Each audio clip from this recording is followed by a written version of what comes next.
Good morning, guys. Happy Friday. Welcome back to Baker Brews. For those of you that don't know me, my name is Donna. Here on this channel, we chat about homesteading in the city and I share a ton of our family adventures.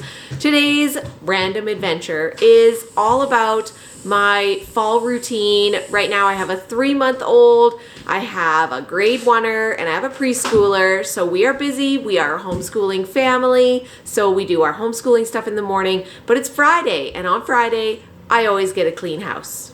Can I talk to? What do you want to say?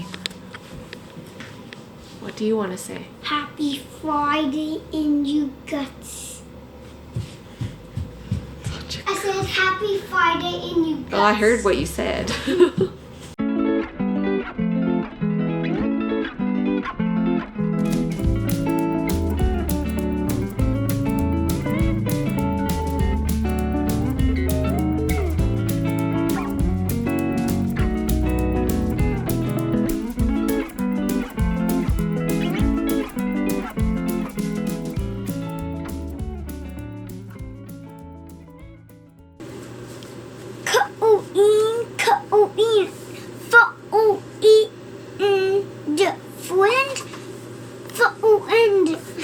Can you put clean in a sentence? Clean and dirty.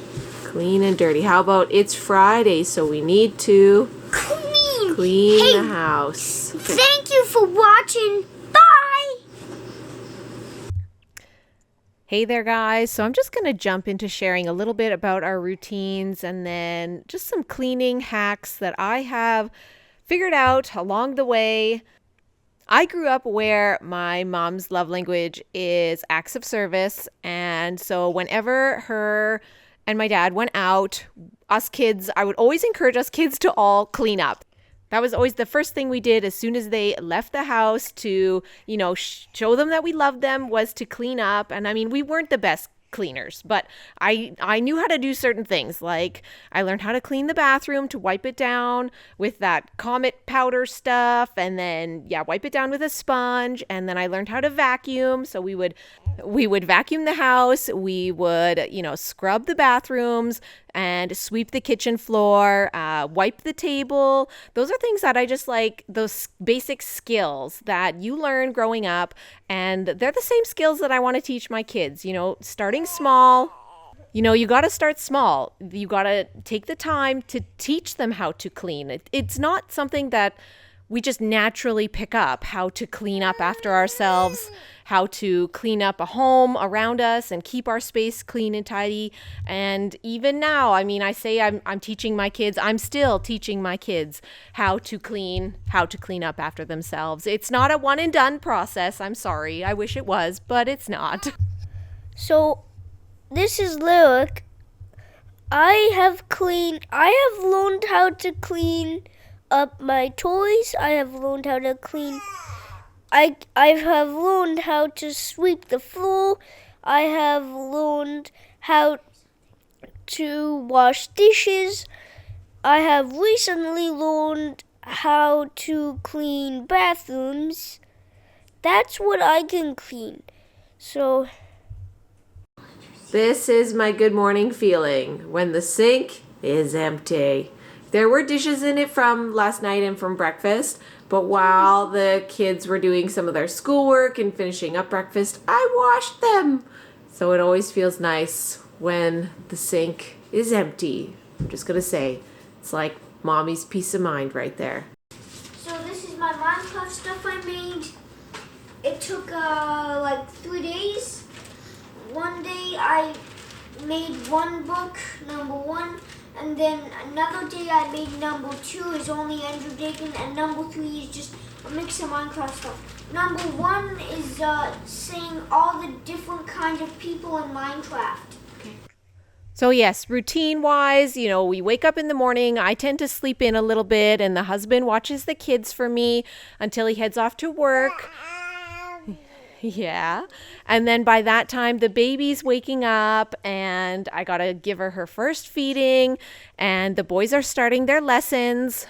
Usually while they're doing lessons, I have a bit of an opportunity to do some cleaning, like I'll put away the dishes from the night before, and I'm still in the room with the kids while they're doing their lessons, but I'm getting something done. I feel productive in that way, cleaning up. Sometimes I'll turn on our robot vacuum and have that just zipping around the house.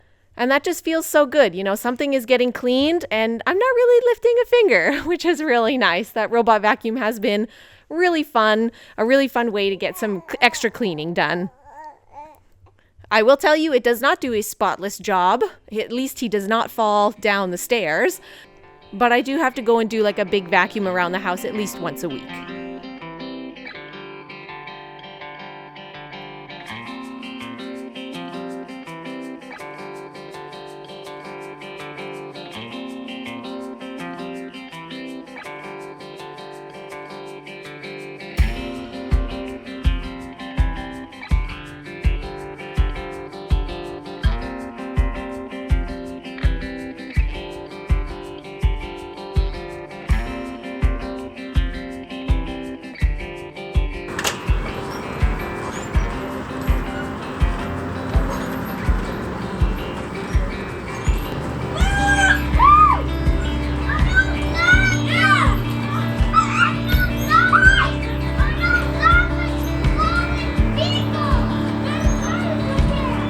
After lessons are done, we jump into like our household chores. So that usually entails cleaning up from breakfast, going out and feeding our chickens. We have backyard urban chickens, and that has led to some great responsibility taking by my oldest, learning how to care for his chickens.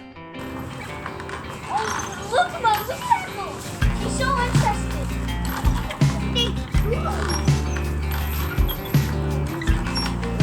What chicken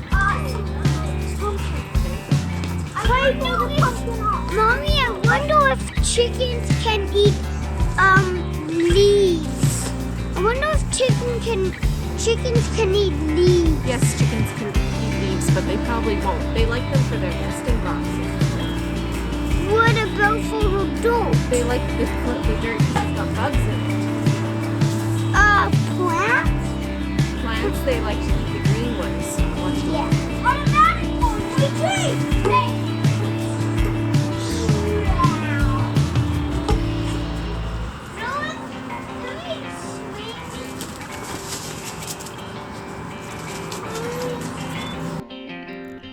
With the chores, I like to do a little cleaning every day. Like I try to clean something every day, whether that's taking the sheets off of a bed and running them through the wash that day, or in this video, we tidied up my crazy junk drawer that had been getting way out of hand.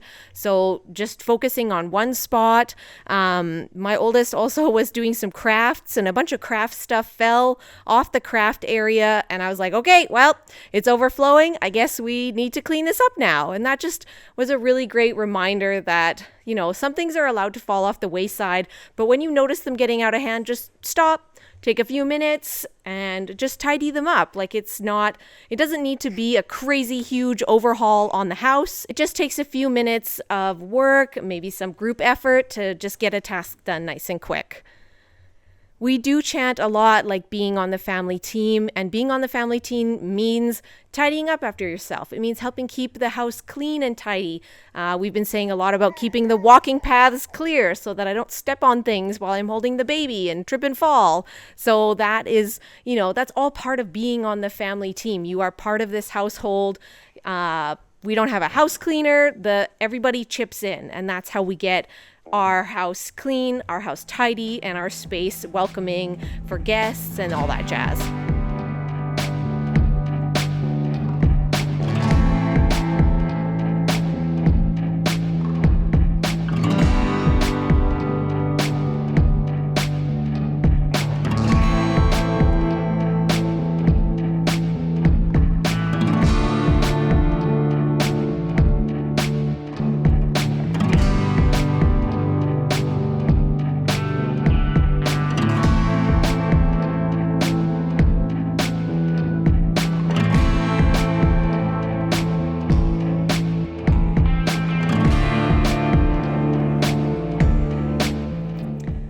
Friday movie night has been a really great incentive for us to get cleanup done. I like to sit down at the end of the week, relax, we enjoy a family movie together, but I don't want to be that mom hanging out still by the sink washing all those dishes while everyone else gets to enjoy a movie. I want to sit down and put my feet up too. So we've kind of made it like an unbespoken rule, but all the cleaning that I want done has to be done before the movie gets turned on. And then we all can sit down and enjoy the movie together.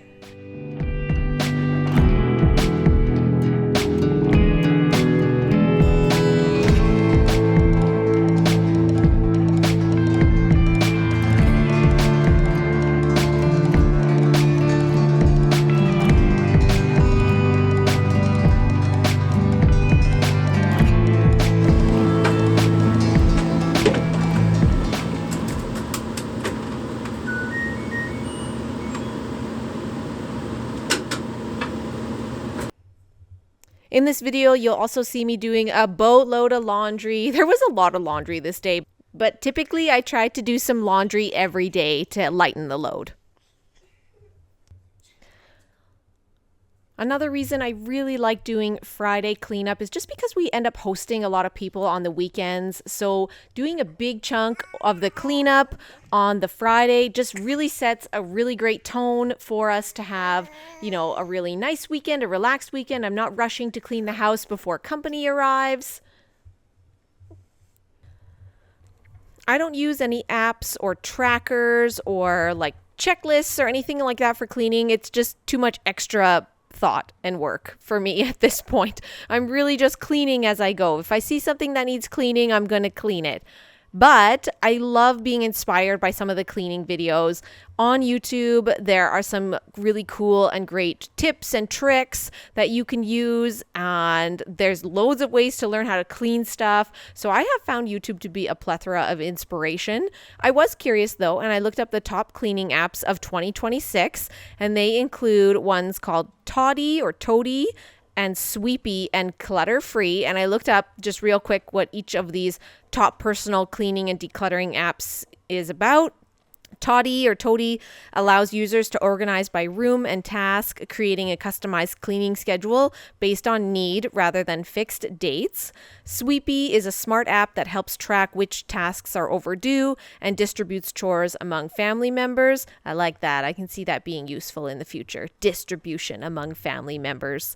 And then Clutter Free focuses on decluttering with a step-by-step roadmap tailored to making your home more minimalist. I also really like this. I really liked the life-changing magic of tidying up, the Japanese Art of Decluttering and Organizing book by Marie Kondo. That decluttering book was revolutionary at the time. I really enjoyed it, and I just found it very useful, just the whole principle of constantly, finding a home for new things that enter the house, being sure to remove things from your home that don't add value or don't hold special memories or that are not being used, and just using that to keep your home clutter free. So hearing about this app as well, the clutter free one, I could see that being really great as well. I really like that minimalist approach, and I think it's just a really healthy approach to have in life, that you just don't need a ton of stuff. You don't need a boatload of everything. I just feel like there's so much stuff and everything.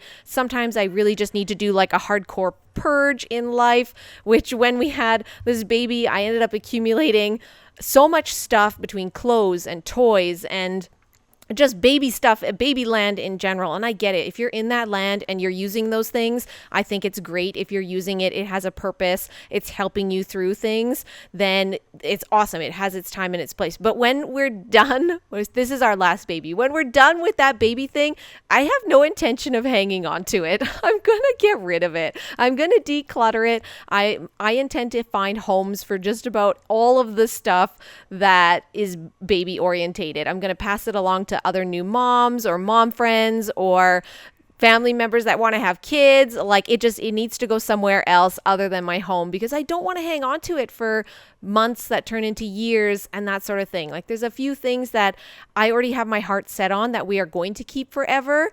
And there's a lot of things that this was great in its time and its place, but now I'm done with it and I want to see it get used and go to a new home and be of use somewhere else.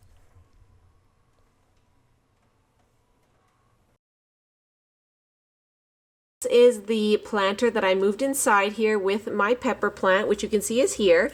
And then I put marigolds in with it. And when I brought it in, I just have been letting them dry, but they're making a mess on the floor now, as you can see. So we are going to take and we're going to snip off these super dry ones and save the seeds.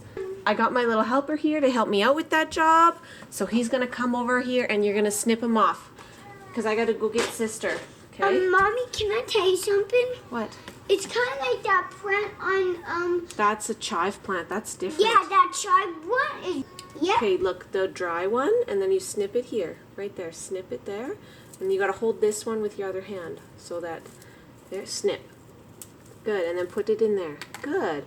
So you see here's another dry one. You're going to snip it. Uh-oh, we got the other plant stuck. Okay. Oh, sorry, I pulled. Careful. Here's a nice dry one. Okay. Marigolds are so easy to save because you simply need to break it open and it's full of seeds. Hundreds and hundreds of seeds. Free seeds. God. I'll find another dry one. This one looks very dry. Yeah, hold it with your hand. That way I can clean up the floor after this, right? Yeah, vacuum. Yeah, because it's got kind of a mess going on right now here. Yeah, it's this. Oh, here's another.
Thanks so much for watching, you guys. If you are interested in some of my cleaning inspiration, I got some videos down below in a whole playlist for you to check out. So don't forget to hit that like and subscribe button, and thanks so much for watching.